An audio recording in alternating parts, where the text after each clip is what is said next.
Welcome back to Morsels and Motors. Today's video is something completely different. I'm here with my bicycle and here is a train station. You can kind of see that because I'm off to London and I'm going to be doing a little pilgrimage.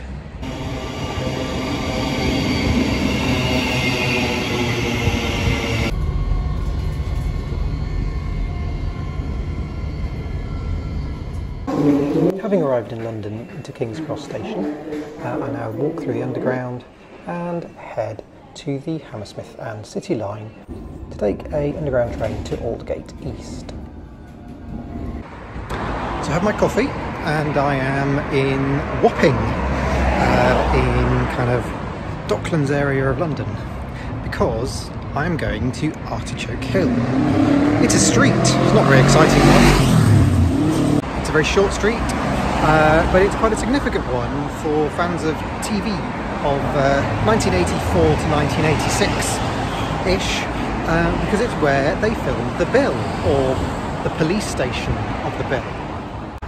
And here we are, my first glimpse of the famous sign for the famous little street. So yes, the first two seasons of The Bill, which was 1984 to 85 and then 85-86, was filmed on location here, in that space there, which we'll go around the corner and see in a moment, in an old office building, I think it was, that they sort of put a sign outside it to pretend that it was Sunhill Police Station. Sadly, the original building is well and truly long gone and has been replaced by a block of flats. But obviously the street remains, as does the Victorian sort of arches that are opposite to it and the cobbles. So we'll go and have a look at those in just a second. And here it is, in the very first scene of the very first episode of The Bill. Sergeant Cryer turns left into Artichoke Hill, drives down the street towards the old Victorian factory building. Lovely Mark II Escort and Fiesta there as well, parked on the street.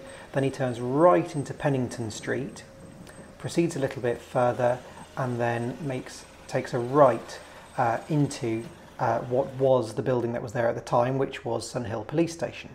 So here is a better view of the building that's now replaced the office block where the police station was.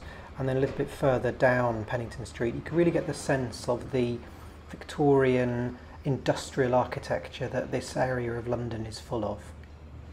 So what is it about The Bill? Why am I talking about it? Why am I excited? Isn't it just a rubbish old soap opera that was on and used to watch with your parents back in the late 90s? Well, yes, it was, but if you actually dial back right to the very beginning, the first 3 seasons were actually very, very different. It was a drama, a really gritty drama, and it was an hour long, and it was filmed as if it was a documentary. So the cameramen held the cameras on their shoulders and walked amongst the cast as if it was just filming some people at work during the day. And the other key aspect of that, of course, was that it was all filmed on location. There was no studio filming like every other TV programme at the time. They hired an old office building, they dressed it up to make it look like a police station, and that is where they filmed the action. And so it was very enclosed. You had ceilings, you didn't have proper lighting, you were right in the face of the actors. It was really very intense and very different to things that had gone before. Of course, my channel is called Morsels and Motors, and so you can very well imagine that the reason I started watching the early episodes of The Bill was to see whether there were any exciting cars in it. And oh my gosh, yes, there were some really exciting cars in it.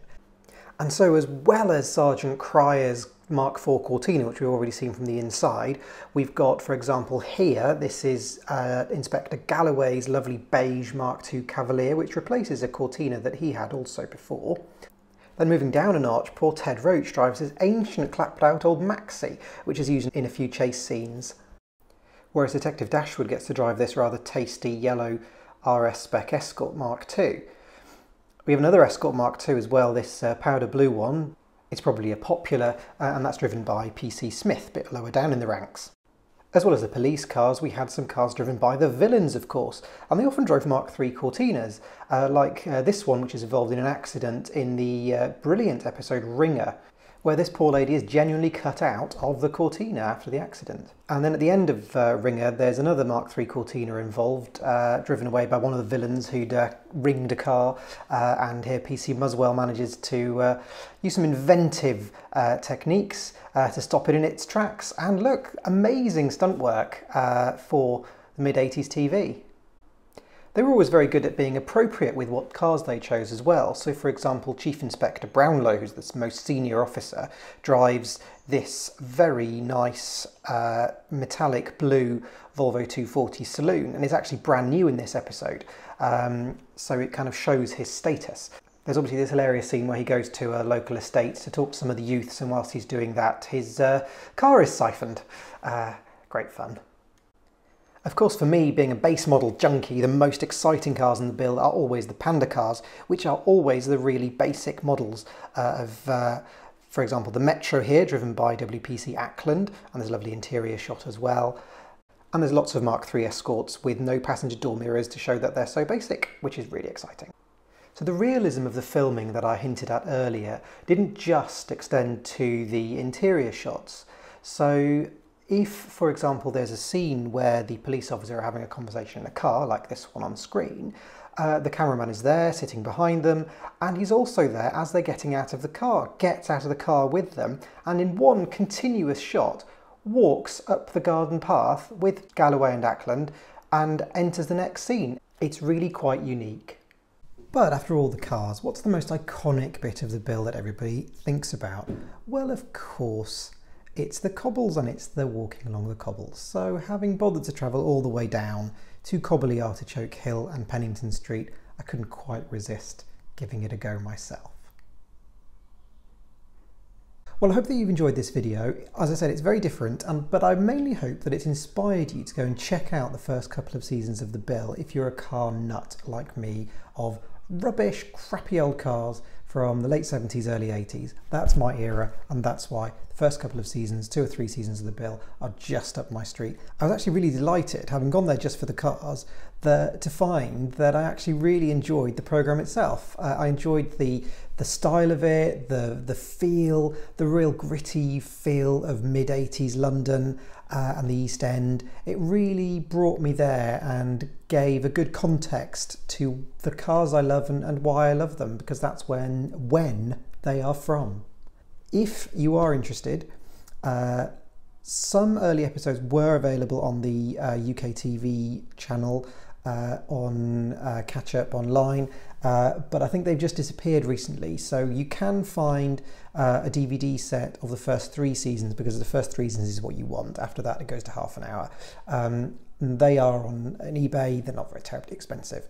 Interestingly, just as an aside, in season 3 they do move to a completely different police station with no explanation, because they changed where they were filming. Anyway, there we go. Hope you enjoyed it, and I'll see you soon in another video. Bye.